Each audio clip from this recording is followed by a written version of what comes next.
Backstroke starts can be tricky, and I think a lot of it is mostly due to people being a little bit uncomfortable with being on their backs and diving into the water without being able to see where they're going.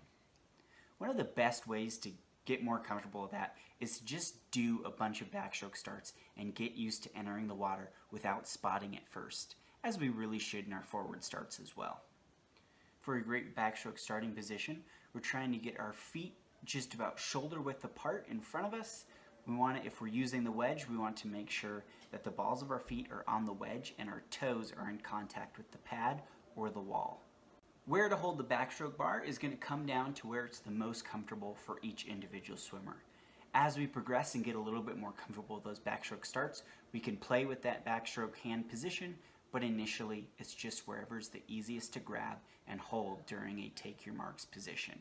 Upon the take your marks command, swimmers should try and pull their chest forward towards the backstroke bar, keeping their back nice and straight and their head in a neutral position.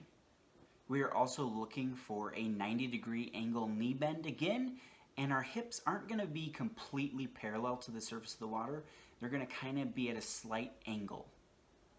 When leaving the wall after the start signal, again, our first movement is making sure that we are jumping off the wall with our legs.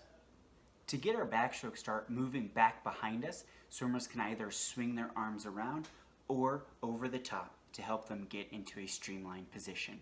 Ultimately, we're not looking for getting a big backstroke arch and diving very high out of the water.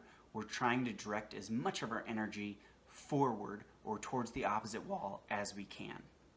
Upon entering the water, the upper part of our body is going to be in a nice streamlined position. We're going to make sure our core is engaged to help bring the hips in line, and a flick of the feet is going to help make sure that those feet get into position behind the rest of the body. And just like that forward start, our ultimate goal is to enter that whole body through one small hole in the water.